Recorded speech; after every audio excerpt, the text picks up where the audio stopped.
हरियाणा और पंजाब में राजनीति चलती है, सरकारें बनती हैं, तो 4 गुना मुआवजा ग्रामीण क्षेत्र का भी 12 तारीख को नोटिफिकेशन पंजाब सरकार लेके आई। हम कैप्टन साहब का धन्यवाद करते हैं, क्योंकि बाकी राज्यों को 4 गुना मुआवजा मिल रहा था, दिल्ली को, गुजरात को।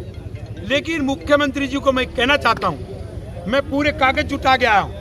आप हमारे जब बात करें, गुजरात में नरेंद्र मोदी ने जो बुलेट ट्रेन का प्रोजेक्ट था, उसमें बाजार मूल्य से मुआवजा दिया, डीसी रेट से नहीं। डीसी रेट का रद्द करके बाजार मूल्य से दिया है, और वही हमारी मांग है। और यही नहीं, वह पुनर्वास का 50% जितना मुआवजा मिला वो मोदी जी ने अलग दिया। तो ये तय करना ये राज्य सरकार का अधिकार है, और पैसा देना केंद्र सरकार का, क्योंकि रोड का महकमा केंद्र सरकार का है। लेकिन आप उसको तय करें, उसको रिवाइज करें। और ये मैं पहली बार नहीं कह रहा हूँ, ये 2019 में मैं भारत भूमि बचाओ संघर्ष समिति का अध्यक्ष होने के नाते रमेश दलाल जी वहाँ लड़ाई लड़ रहा था, तो हरियाणा सरकार ने हमारे से वार्ता करके और एक लेटर हमें दिया, और उन्होंने बाजार मूल्य तय करवाया। और वही बाजार मूल्य हम पंजाब में तय करवाना चाहते हैं। वो गुजरात में हो चुका, वो हरियाणा में हो चुका, तो पंजाब में कैप्टन साहब हमारे मुखिया हैं, हमारे पंजाब के पूरे परिवार के मुखिया हैं, और पंजाब के पूरे परिवार के मुखिया हैं, तो हमें परिवार के मुखिया से न्याय चाहिए। इसलिए हम दरवाजे पाए, और यदि 27 तारीख तक इसका समाधान नहीं निकाला तो 28 को छोटी होली, 29 को बड़ी, जिसको हम धुलंडी बोलते हैं। नहीं तो 27 तारीख को 5 राज्यों के किसान भी यहाँ पर इस धरने में शामिल होंगे, और वो होली नहीं मनाएंगे, यहीं बैठेंगे। और जब तक इसका समाधान नहीं निकलेगा, वो 5 राज्यों के किसान यहाँ से वापिस नहीं जाएंगे। हम पूरी टीम को, हरमनप्रीत जी जो नेतृत्व कर रहे हैं, सारे हमारे जिलों के, हम इनको आश्वासन देके जा रहे हैं कि 27 तारीख को मैंने सुबह मीटिंग रखी हुई है, वो मीटिंग खत्म करते ही हम यहाँ के लिए कुछ करें। और 28, 29 और जब फिर 1 महीना लगे, वहाँ भी आंदोलन चलता रहेगा। लेकिन क्योंकि यहाँ इस पड़ाव पे पहुँच गया, इस मोड़ पे पहुँच गया कि हमें यहाँ आना पड़ेगा।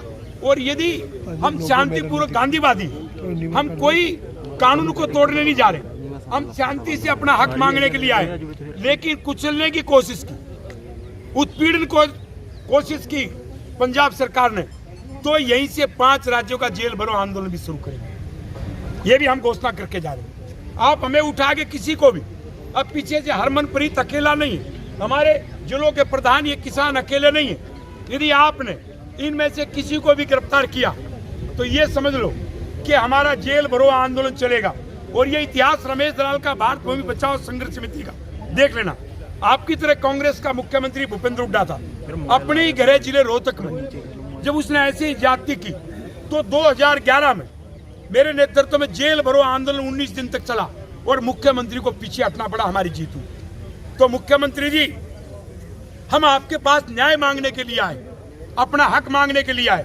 आप हमारा हक दे दीजिए, नहीं तो हम संघर्ष करेंगे गांधीवादी तरीके से।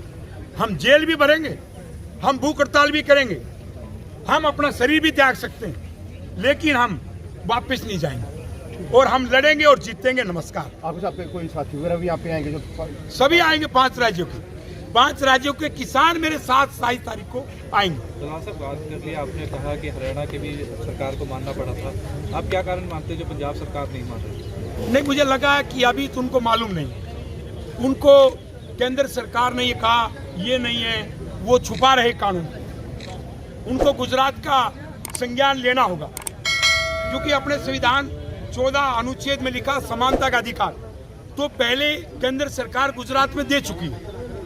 बाजार मूल्य और रिहेबिलिटेशन, पुनर्वास, यानी इनका जो बढ़ के मुआवजा, मान लो 1 करोड़ 2 करोड़ जो भी मिला, उसका आधा उन्होंने पुनर्वास का दिया। और हरियाणा पंजाब के लिए 75% है, वहाँ 50 था कानून में। तो जितना मुआवजा बनेगा, या तो सरकारी नौकरी दो और पुनर्वास पैकेज दो, वो नहीं दे रहे तो आपको पूरे मुआवजे का 75% अलग से देना पड़ेगा। उसको बोलते रिहेबिलिटेशन अवार्ड, धारा 31 क्लियर 2013 कानून। तो इसलिए हम बात कानून की कर रहे हैं। और बाजार मूल्य के लिए मैंने आपको बता दिया कि भारत सरकार का रेल मंत्रालय, भारत सरकार का ग्रामीण विकास मंत्रालय, जिसने 2013 का कानून बनवाया, जो उसकी कंट्रोलिंग एक्ट की बॉडी है, और भारत सरकार का पंचायती राज जो गांव को कंट्रोल करता है, और भारत सरकार की मेट्रो रेल सेवा, इन सभी डिपार्टमेंट ने लिखित में ये भारत सरकार को दिया कि बाजार मूल्य दूसरी चीज है और सर्कल रेट, डीसी रेट वो बाजार मूल्य नहीं है, इसलिए मुआवजा बाजार मूल्य तय करके बनाना चाहिए। और उसके बाद भारत सरकार का जो ग्रामीण विकास मंत्रालय था उसने संसद में धारा 26 में एक प्रोविजन जोड़ा, और वो प्रोविजन कहता है कि जमीन अधिग्रहण से पहले डीसी क्षेत्र का कलेक्टर वो बाजार मूल्य को, उस समय के बाजार मूल्य को तय करेगा, तब आगे जमीन अधिग्रहण के लिए आगे बढ़ेगा। तो बाजार मूल्य पंजाब में तय नहीं हुआ, वो कानून भी कहता है, और दूसरी जगह हरियाणा में भी दिया गया और गुजरात में भी दिया गया, इसलिए सबूत बहुत क्लियर है। तो हम चाहते हैं वो बाजार मूल्य तय हो। अब किसानों की जो पेमेंट है उनके सीधे खाते में डल रही है, और आड़ती उनका भी सहयोग लेंगे आप? देखिए, आड़ती हमारा हिस्सा है। हरियाणा पंजाब में मैं एक बात स्पष्ट कर दूं, एक बात चल रही है आड़तियों को और किसानों को अलग करने की। जब ये शुरू में मंडी का सिस्टम एपीएमसी आई तो उस समय गेहूं का रेट ज्यादा था।